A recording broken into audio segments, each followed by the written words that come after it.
I finally figured it out. And it's so simple. Hey, it's Mark with Cloud CEO, and I just want to share with you a quick tip around what it is that not a lot of people talk about when it comes to making money online. The thing that happens is, especially as you get into these courses that you end up purchasing, the thing that tends to happen is they assume that you already have something in place that not everybody does.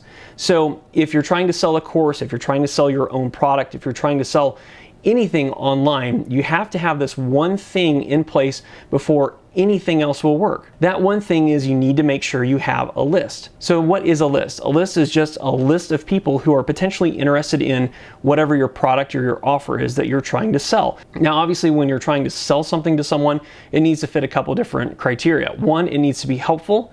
And two, it actually needs to make sense for the person that you're actually trying to sell it to. So if you're trying to sell a course, say on home improvement, but your list is everyone who, or typically people that rent, you have a big mismatch between what you're trying to promote and the type of people that you're talking to. This is why Russell Brunson spends a lot of time talking about you need to focus on and figure out who you want to help. So the who is very important in the beginning. This is something that you need to spend some time on, figure out who it is that you want to serve, and then you can build from there. If you don't have your who dialed in, then it's going to be harder for you to move forward and ultimately be able to help a group of people or be able to promote something that you want to promote to a group of people. If these two things are out of alignment, it's not going to work out. So once you have your who figured out, the next thing to do is to start building your list if you don't have one already. A great way to do that is through email.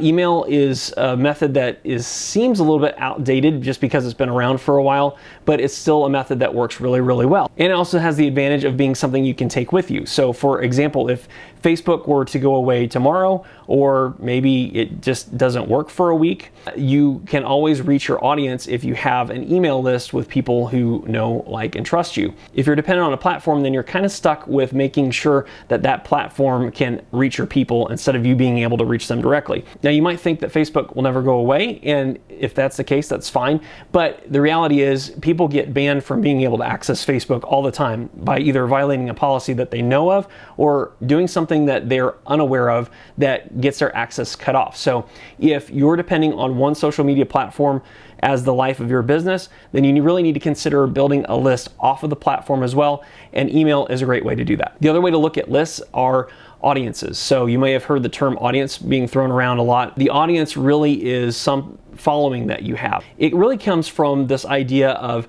when you're at a play and you have these performers on stage, the audience is everyone that's in the theater watching that play. A more modern version of that is if you have a TV show that you like and you're watching the TV show, well, you're a part of the audience of that TV show. And I know this sounds like a really basic or really simple concept, but a lot of times people get this confused, this idea of an audience, and they have to go find their audience.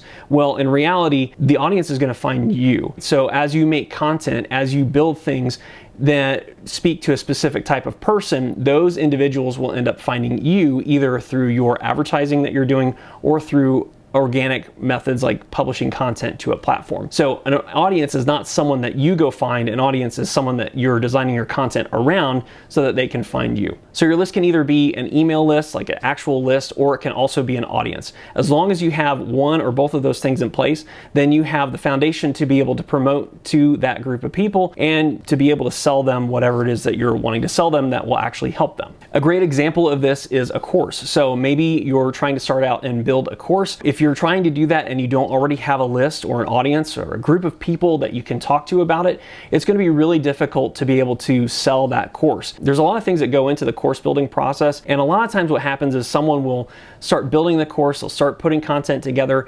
and they'll have a course, and then they'll ask the question, how do I sell this thing? When in reality, you need to start at the other end and figure out who you're trying to sell, how you're going to sell that, and then go from there. If you get these two things out of order, then you can waste a lot of time in the process. So it's important to get everything straightened out. If you don't already have a list and you're wanting to sell something, now is the perfect time to start. So I highly recommend starting to publish, starting to get your information out there either through YouTube or a blog or some format that you feel comfortable with. And while you're building your audience, also try and build your email list at the same time. If you're interested in learning more, I have a couple different links in the description that you can use to access resources that I put together to help through this process of making money online. Also, if you have a question about building a list or building an audience, please leave me a comment below. I'm happy to read those, and I'm happy to answer any specific questions that you might have. Thanks for watching this video, and I will see you in the next one.